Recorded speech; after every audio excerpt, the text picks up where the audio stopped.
अब तो संत है, सन्यासी है, ध्यान करने से बीमारी ठीक हो सकता है? ध्यान करने से बड़े पाप और श्राप बताया गया है। युगों युगों का श्राप और युगों युगों का दोष पाप और रोग भोग समाप्त हो जाता है। अच्छा। परंतु ध्यान का मुद्रा में हम होंगे तो। ध्यान कई प्रकार का होता है, एक विपश्यना होता है, एक अष्टांग योग होता है, एक ओम का होता है। ध्यान किसी भी तरीका का हो, ध्यान बैठ के करे, ध्यान चल के करे, ध्यान गाड़ी मोटर चला कर करे, या ध्यान बीबी के साथ में सो के करे, इससे कोई लेना देना नहीं है। अच्छा। ध्यान उसकी ध्यान की बात है। जिस तरीका से उसके अंदर जो अंदर का चित्त है, जो अंदर का मन है, जिस तरीका से वो वहाँ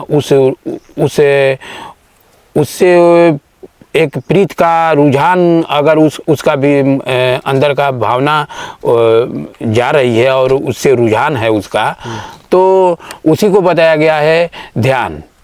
वही ध्यान होता है। उसी ध्यान के माध्यम से हमारे अंदर की जो चक्र है, जो 7 आज्ञा चक्र है, वो जागृत होता है।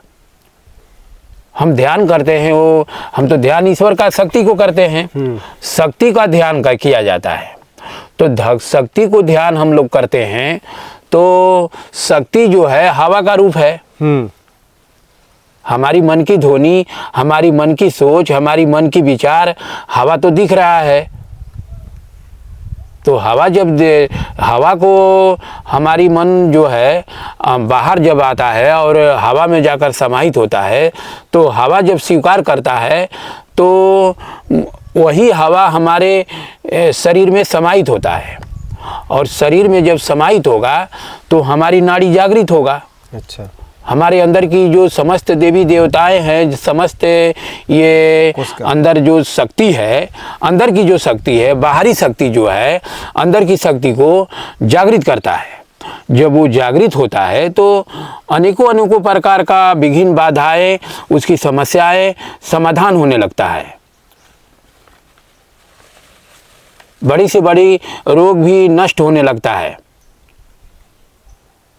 ये क्रिया जिसके साथ हो रहा है, जो ये क्रिया को कर रहा है, जिसके साथ ये क्रिया हो रहा है, उसका अनुभव वही समझ सकता है, दूसरा सामने वाला नहीं समझ सकता है।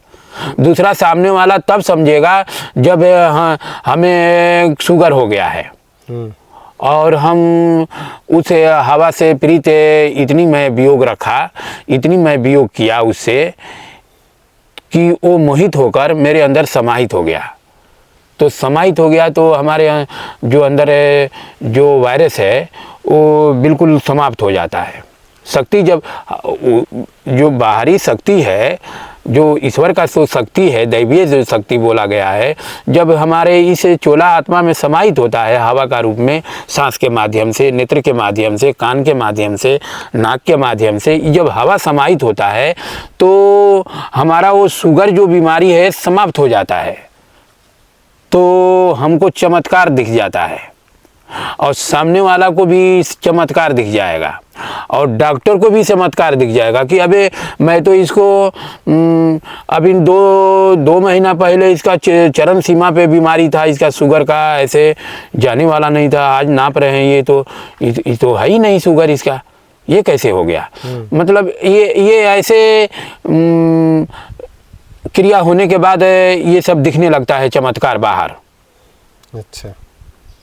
हाँ, इसे बहुत से मतलब हम सुनते हैं, जैसे पतंजलि जो रामदेव बाबा का है, उसमें एक से कैंसर का पेशेंट तक जाता है, अलग हर प्रकार का, किडनी का, लीवर का, हर प्रकार एकदम लास्ट स्टेज में होते हुए भी वहाँ योग साधना कराते हैं, मतलब कुछ प्रक्रिया कराते हैं। क्या है, कोई भी समाधान करना है या कोई भी हमें ऐसे कोई चीज़ प्राप्त करना है, कोई विराट चीज़ प्राप्त करना है, कोई पवित्र चीज़ प्राप्त करना है, कोई क्षुद्र चीज़ समाहित हो गया है, इसे हटाना है और पवित्र चीज़ को लाना है, एक जिंदगी को नया दिशा देना है, तो एक वही विरह है।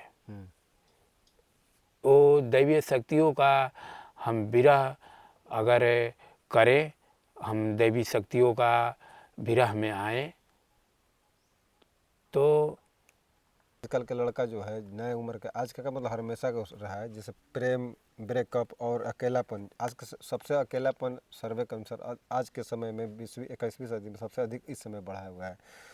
तो अकेलापन, इस पर आपका क्या मार्गदर्शन है? प्रेम जो है एक ईश्वर है,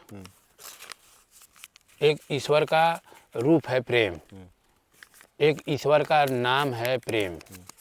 वो हम प्रेम की बात नहीं कर रहे, जैसे आजकल लड़का लड़की वाला सोचता है कि मैं वही बात कह रहे हैं, वही पे बात बोल रहे हैं। लड़का लड़की का जो गति है, लड़का लड़की जो है उसी प्रेम को दुष्कर्मों में ना ले आकर उस सत्कर्मों में ले आ दे, तो जैसे हीर रांझा थे, जैसे लैला मजनू थे, जैसे राधा कृष्ण थे, वैसे हो जाएगा। अच्छा। तो फिर उसको अथाह ज्ञान है, उसको मिलेगा फिर आगे, फिर वो ज्ञान से परे ना रहेगा। और वो धन्य हो जाएगा उसी प्रेम में। अच्छा। चाहे कोई बिरादरी हो, कोई जाति हो, तो आजकल उससे मतलब नहीं है। इतना किसी को समझ नहीं, सब लोग को समझ नहीं है तो यही तो है, यही तो केवल है कि समझ नहीं है। इस धरती पुत्र को समझ नहीं है।